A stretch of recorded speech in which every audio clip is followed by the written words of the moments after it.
നിങ്ങളുടെ ഇഷ്ട പരമ്പരകൾ എക്സ്ക്ലൂസീവായി സൺ നെക്സ്റ്റ് ആപ്പിലൂടെ തികച്ചും ഫ്രീ ആയി ഇപ്പോഴേ ആപ്പ് ഡൗൺലോഡ് ചെയ്യൂ.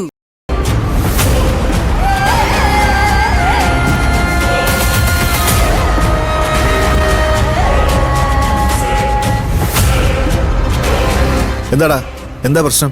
കഥയാകെ മാറിയച്ച. എന്തുപറ്റി? ഈ പറഞ്ഞ ആദിത്യനല്ല പൂജയുടെ യഥാർത്ഥ കാമുകൻ.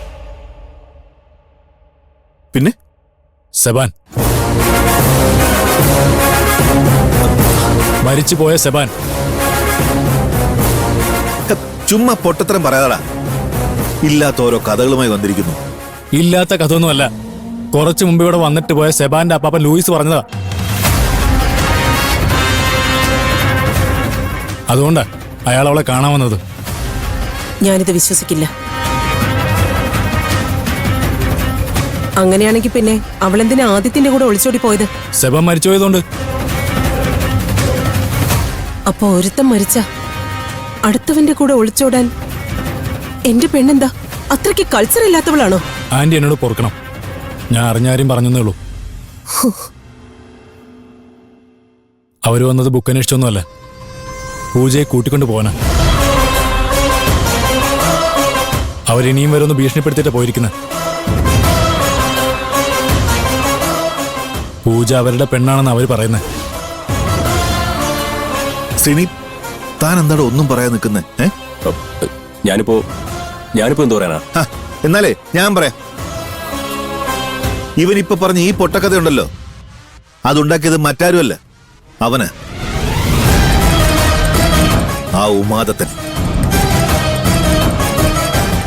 അവന്റെ ചെക്കനെ രക്ഷിക്കാൻ വേണ്ടി മരിച്ചുപോയ ഏതോ ഒരുത്തനെ വെച്ച് ഇല്ലാക്കഥ ഉണ്ടാക്കി പുതിയ നമ്പരും കൊണ്ട് ഇറങ്ങിയതാ അവൻ. കഥ പറഞ്ഞത് അയാളല്ലല്ലോ, ഈ പറഞ്ഞ സെബാന്റെ ബന്ധുക്കളല്ലേ? ഏത് സെബാൻ? ആരുടെ സെബാൻ? അങ്ങനെ അടുത്ത് ഉണ്ടോന്ന് പോലും നമുക്കറിയില്ല. ഉമാദത്തൻ ഈ വന്നവരെ വാടകയ്ക്കെടുത്തതായിക്കൂടെ? ആയിക്കൂടെന്നല്ല, ആണ്. ഇതിന്റെ പിന്നിൽ അവന്റെ കുബിത്ത് തന്നെയാ. അല്ലെങ്കിൽ പിന്നെ ഇതുവരെ ഇല്ലാത്തൊരു ലൂയിസ് ഇപ്പൊ എവിടെ പൊട്ടിമുളച്ചു? അതൊന്നും എനിക്കറിയില്ല. എന്റെ മനസ്സ് പറയുന്നത് ആദ്യം നിരപരാധിയാണെന്ന്. നിരപരാധിയാണെങ്കിൽ പിന്നെ അവനെന്തിനാ അവളെ കൊണ്ട് ഒളിച്ചോടിയത്? നമ്മളാരും അല്ലല്ലോ, ഈ പറഞ്ഞ അവന്റെ സ്വന്തം അളിയൻ തന്നെയല്ലേ സാക്ഷ്യം പറഞ്ഞത്. പറയും, അവൻ അങ്ങനെ പറയും. അവനെ ഡബിൾ പ്ലേ കളിക്കായിരുന്നല്ലോ. പൂച്ച പാല് കുടിക്കുന്നത് ആരും അറിയില്ലെന്നാ അവന്റെ വിചാരം. അവനെ എന്താ ചെയ്യേണ്ടെന്ന് എനിക്കറിയാം. അവന്റെ കൈകൊണ്ട് തന്നെ ഈ പറഞ്ഞ ആദ്യം ഇല്ലാതാവുന്നത് ഞാൻ കാണിച്ചുതരാം.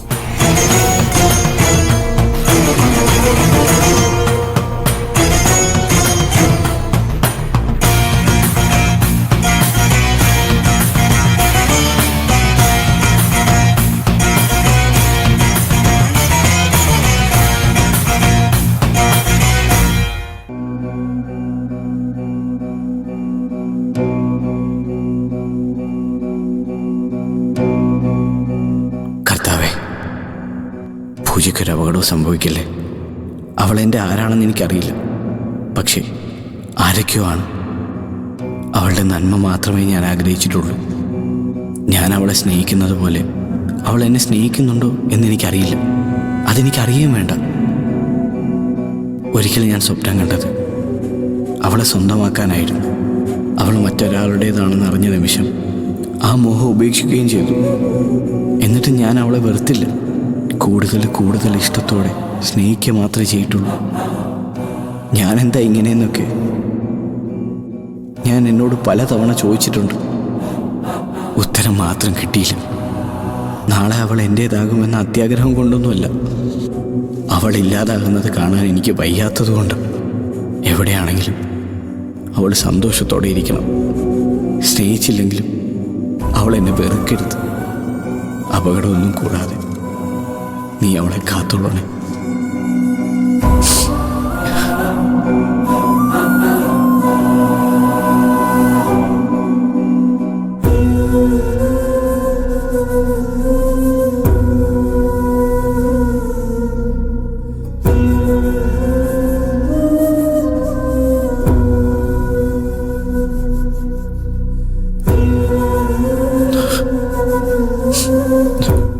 കുഞ്ഞെ, എന്തിനാ നീ കരയുന്നത്? പൂജയെ ഓർത്തിട്ടാണ്. എനിക്കറിയാം നിന്റെ മനസ്സ്. ഇവിടെ അവൾക്കുള്ള സ്ഥാനം എന്താണെന്നും എനിക്കറിയാം. ഞാൻ അവളെ അന്വേഷിക്കുന്നുണ്ട്. എത്രയും പെട്ടെന്ന് കണ്ടെത്തുകയും ചെയ്യും. കരയരുത്.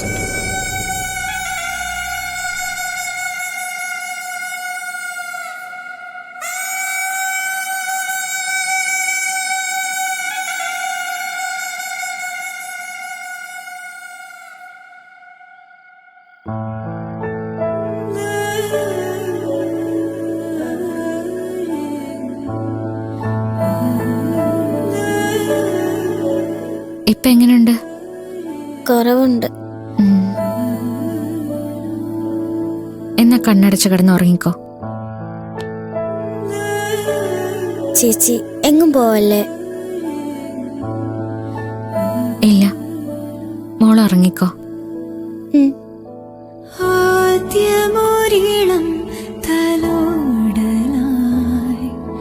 കുഞ്ഞു നീറുകിൽ പതിഞ്ഞു ഞാൻ.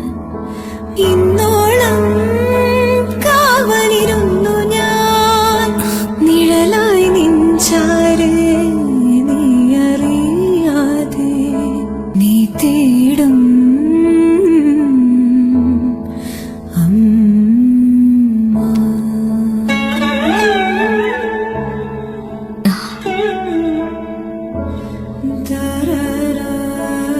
ഇപ്പൊ എനിക്ക് ബോധ്യപ്പെട്ടു.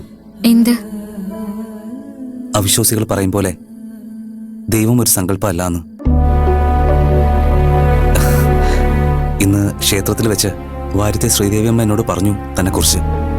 എന്നെ കുറിച്ചോ? അതെ, എല്ലാവരും പറയുന്നത് തന്നെ. തന്നെ എനിക്ക് കൊണ്ടുതന്നത് ദേവിയാണെന്ന്. എനിക്കൊരു കൂട്ടും മോൾക്കൊരു അമ്മയുമായിട്ട് തന്നെ കൂട്ടത്തിൽ കൂട്ടിക്കൂടെയെന്ന്.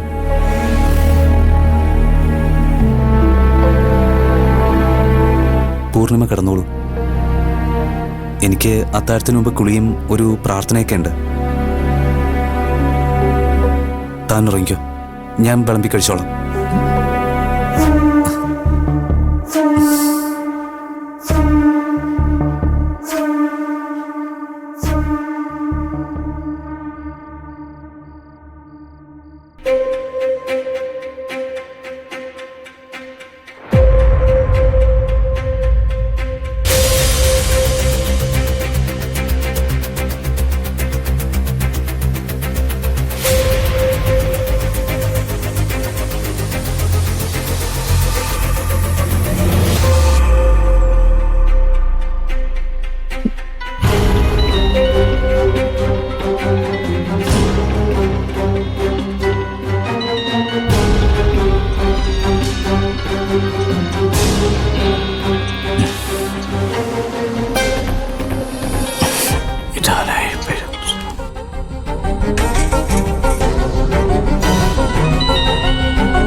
ഹലോ,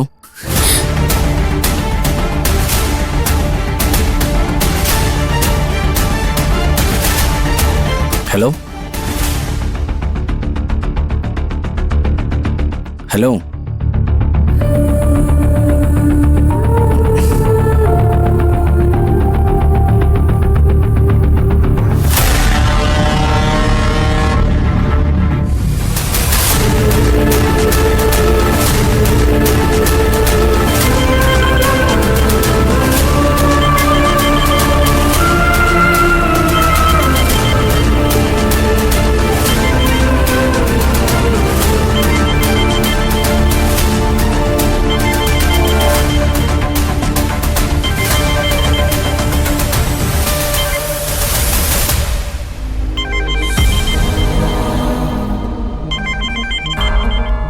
ഹലോ,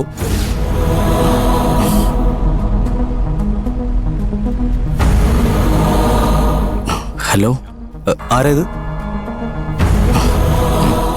ഇതാരാ? അത് കൊള്ളാം. ഇങ്ങോട്ട് വിളിച്ചിട്ട് ഞാൻ ആരാണെന്നോ? ഈ നമ്പറിൽ നിന്ന് ഇങ്ങോട്ടേക്ക് ഒരു കോൾ ഉണ്ടായിരുന്നു. അതാ ഞാൻ തിരിച്ചു വിളിച്ചത്. ഇല്ല, ഞാൻ വിളിച്ചിട്ടില്ല.